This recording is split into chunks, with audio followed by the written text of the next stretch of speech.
Hello and welcome to the Voice of Iron, and on this session, we'll be reading SCP-049. Object Class, Euclid. Special Containment Procedures. SCP-049 is contained within a standard secure humanoid containment cell in Research Sector 02 at Site-19. SCP-049 must be sedated before any attempts to transport it. During transport, SCP-049 must be secured within a Class 3 humanoid restriction harness, including a locked collar and extension restraints, and monitored by no fewer than 2 armed guards. While SCP-049 is generally cooperative with most Foundation personnel, outbursts or sudden changes in behavior are to be met with elevated force. Under no circumstances should any personnel come into direct contact with SCP-049 during these outbursts. In the event SCP-049 becomes aggressive, the application of lavender, L. multifida, has been shown to produce a calming effect on the entity. Once calmed, SCP-049 generally becomes compliant and will return to containment with little resistance. In order to facilitate the ongoing containment of SCP-049, the entity is to be provided with the corpse of a recently deceased animal, typically a bovine or other large mammal, once every 2 weeks for study. Corpses that become instances of SCP-049-2 are to be removed from SCP-049's containment cell and incinerated. SCP-049 is no longer permitted to interact with human subjects, and requests for human subjects are to be denied. Temporary Containment Procedure Update. See Addendum 049.3. Per Containment Committee Order 049.S19.17.1, SCP-049 is no longer permitted to interact directly with any members of Foundation staff, nor is it to be provided with any additional corpses to be used for its surgeries. This order shall persist indefinitely until such time a consensus regarding the ongoing containment of SCP-049 can be reached.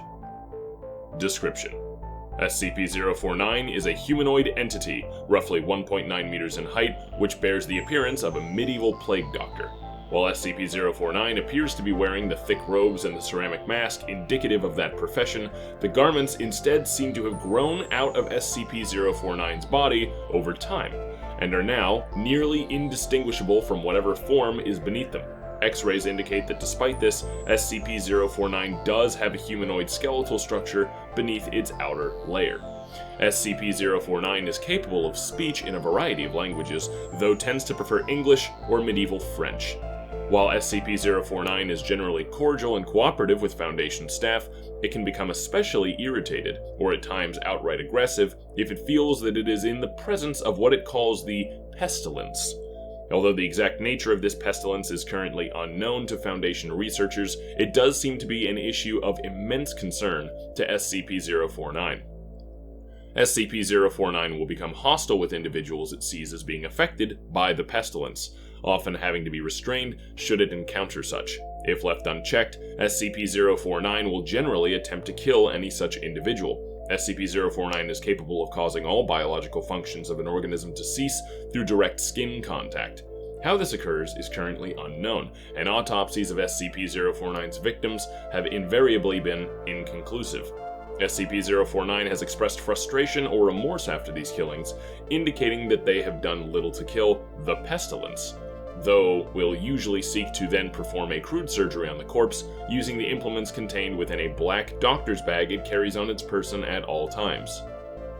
While these surgeries are not always successful, they often result in the creation of instances of SCP-049-2.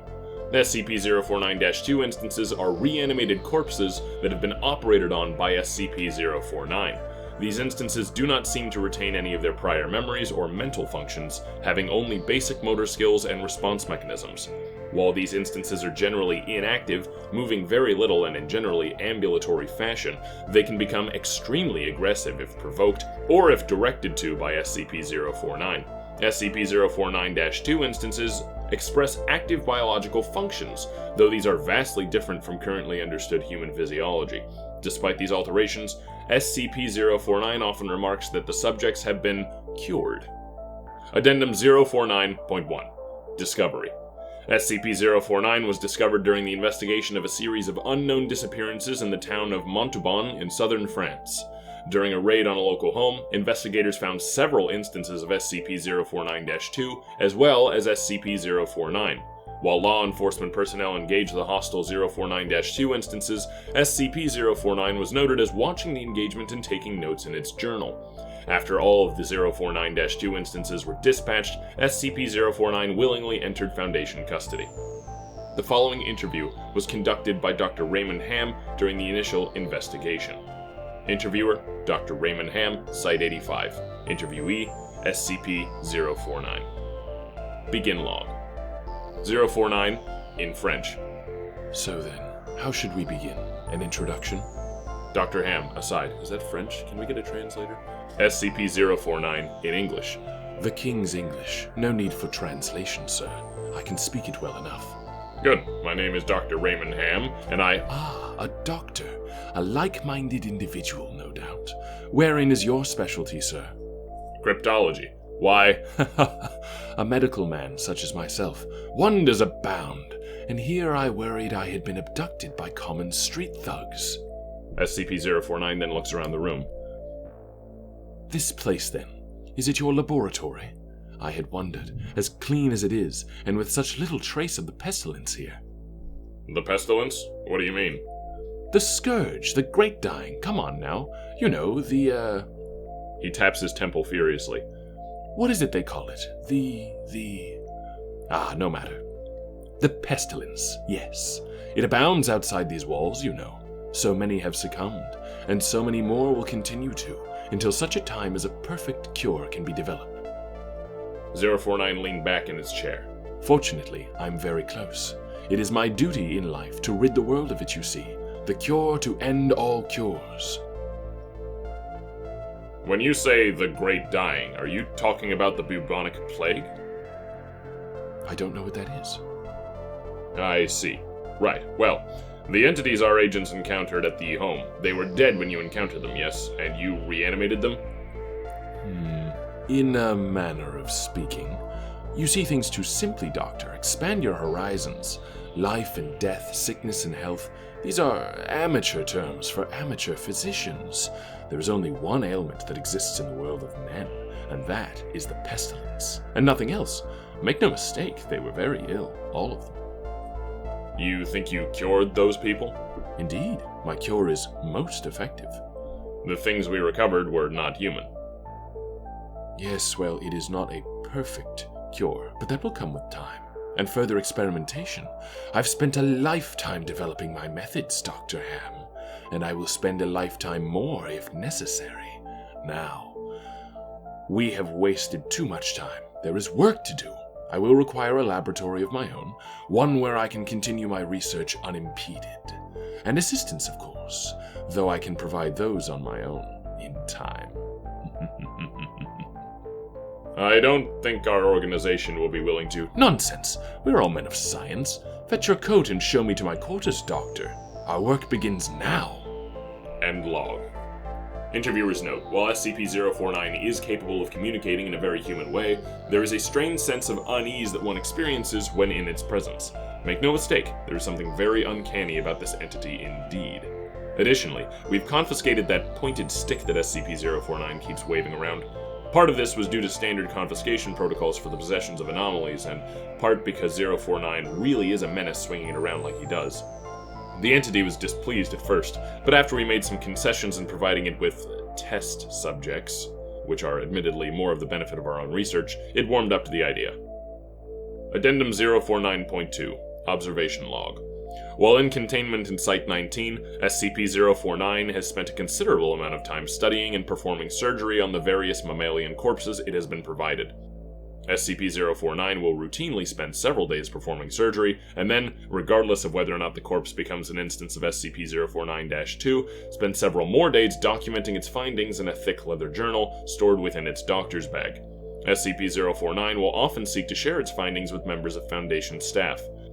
The following is a log of several occasions during which SCP-049 was observed operating on a mammalian corpse. Observation Log 049.OL.1 Summary. Subject, SCP-049. Preface. A test subject, D85123, was introduced into SCP-049's containment cell. The entity expressed sincere gratitude towards all members of the containment and research staff. Observation notes. SCP-049 began by asking D-85123 several standard medical questions as it began removing tools from its bag.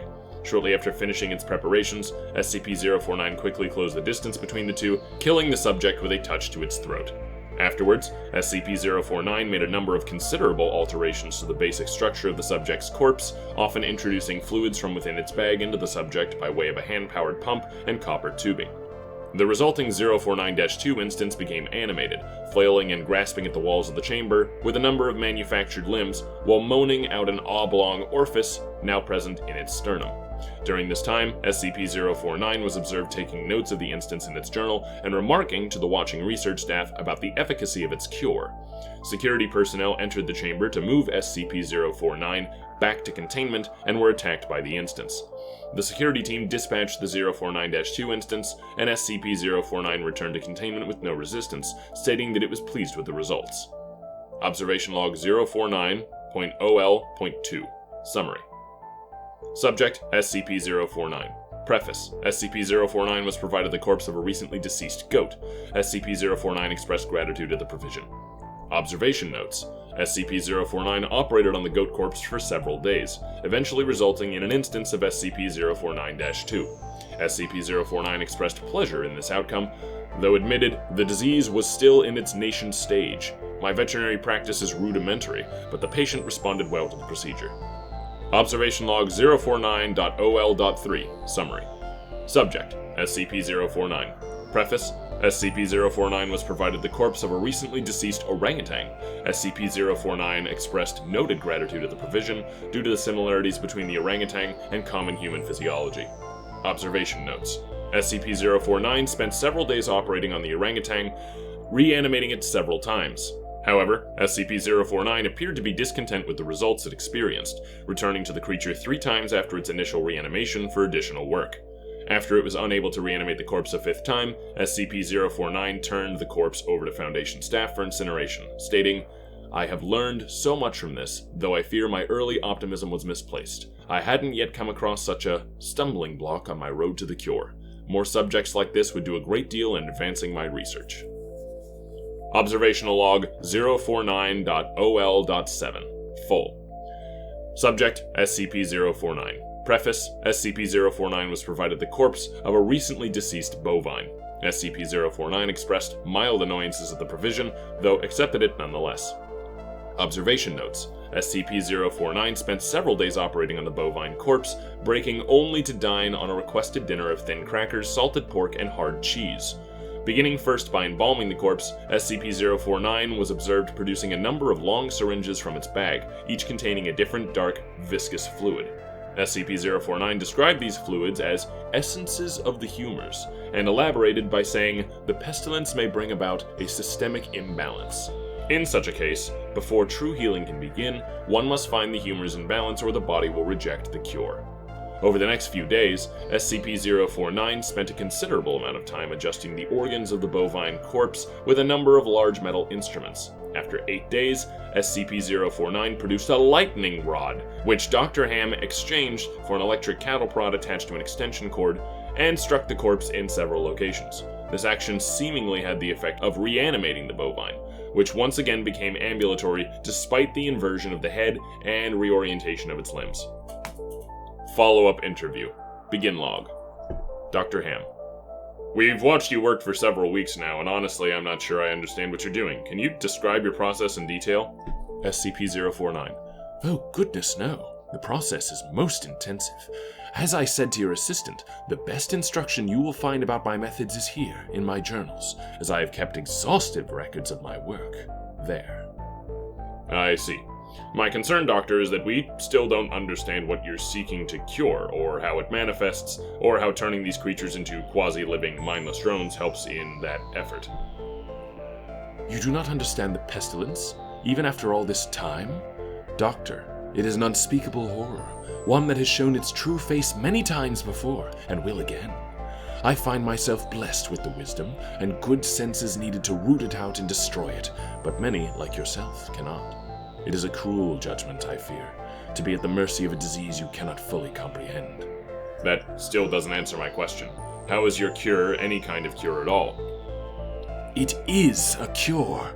You may laugh at my efforts if you please, but do not besmirch the good name of scientific progress that has developed this great mercy.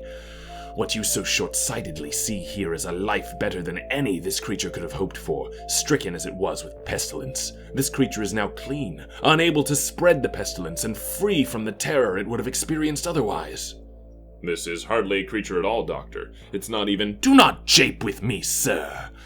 You and your colleagues, like so many others, unable to look past minor setbacks to see the salvation taking place before your very eyes. Do you wait to remove rotten timbers until the hall collapses on top of you? No. You find them and pull them out and replace them with those untouched by rot. And most of all, you do not simply mock the structure because it now looks different to you. It is strong. It is free of disease. I'm sorry, I didn't mean to agitate you. I'm just trying to understand. Yes, well, do mind your words in the future, Doctor. I'm a professional, but even professionals may feel the bite of pride in dealing with criticism of their masterpiece. I will forgive this, as an act of good faith between colleagues. Is there anything else I can help you with? No, that will be all. Another test subject on the usual schedule. You know my preference of subjects with more human anatomies. End log. Attending researcher's note. SCP-049 does seem to genuinely want to help other humans, though it has not yet been able to provide a concrete example of what exactly it's trying to save us all from. I've watched it now over several weeks, and while the outcomes do not seem to ever change, SCP-049 continues to claim that it is growing closer to its perfect cure. I think the entity may be more aware of the reality of these outcomes than it would like us to think. Addendum 049.3 04/16/2017 Incident.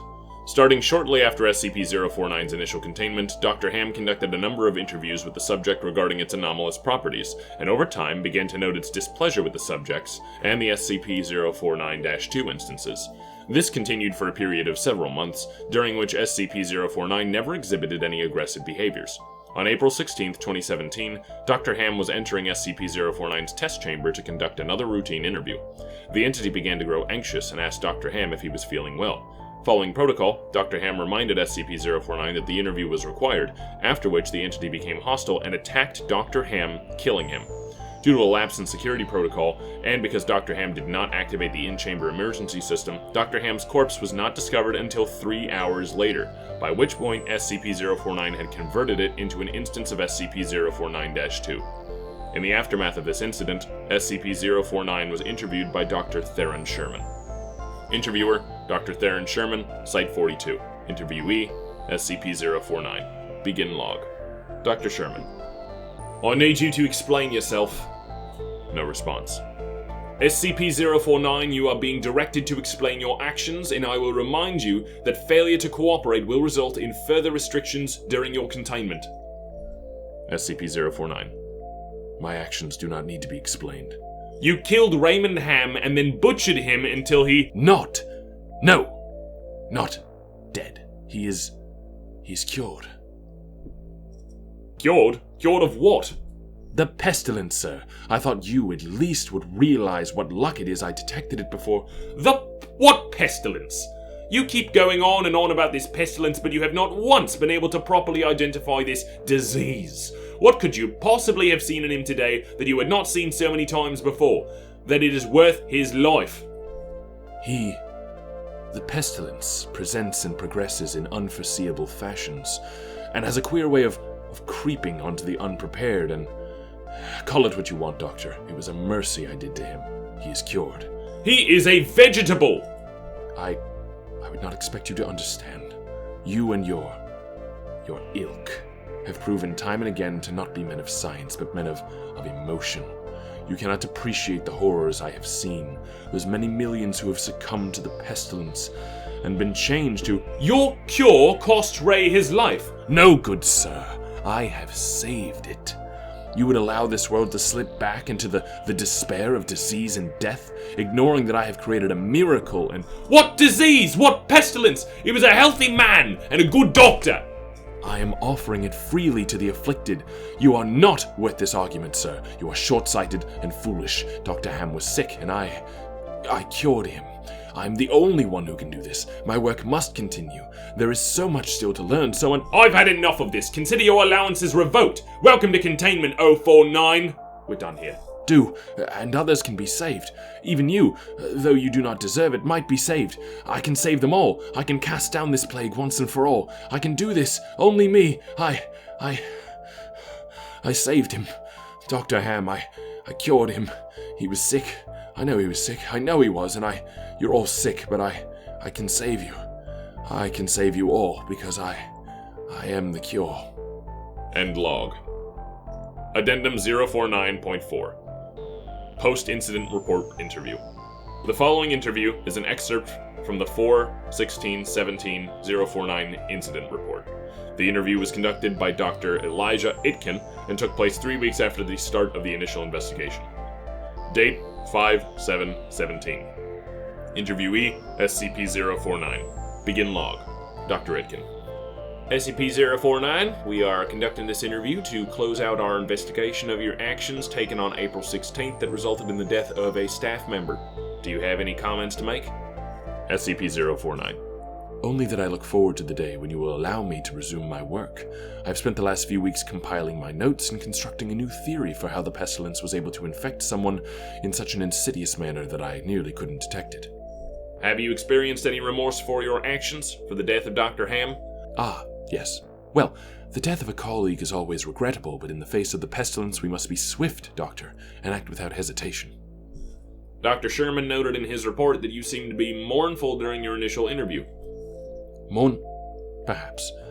I had not thought that. It is lamentable that a fellow doctor became infected, but the work continues. Regrettable as it was, Dr. Ham's death provided important insight. Living human subjects are the only way to proceed forward. I am decided. My cure is of little use on dead flesh, and I have gleaned all I can from your generous supply of corpses. My desires turn towards tending to those who are still living and suffer from the disease. I'm afraid you're going to be disappointed. Oh, Doctor, I wouldn't be so sure. End log. Footnotes. 1. The robes and gloves of SCP-049 are identical to a thick hide built up on the skin, while the mask is composed of a kind of chitin growing out of the bones of the face. 2. The entity claims to have originated in 15th century France, though it admits that it is particularly well traveled. 3. The space within SCP-049's bag is seemingly anomalously large, as SCP-049 has been observed pulling objects larger than the bag itself from within in order to operate on deceased subjects. 4. SCP-049 has stated its desire to work on human subjects several times between occasions, and earlier provision of an orangutan, noting its discontentedness when they would not be provided. 5. SCP-049 has expressed that it does not require sustenance, but enjoys it and feels that the food helps to put it in the right mind to operate. 6. SCP-049 added to the statement, quote, "The pestilence may bring about a systemic imbalance. In such a case, before true healing can begin, one must find the humors in balance or the body will reject the cure," unquote, by saying, quote, "This is, of course, elementary knowledge for the practical physician. I would have thought you would have learned this during your education," unquote. 7. Notably, 049's journals are not written in any known language, and attempts by linguists and codebreakers to decipher them have been unsuccessful. End of footnotes. This concludes today's reading, and thank you for listening to my voice.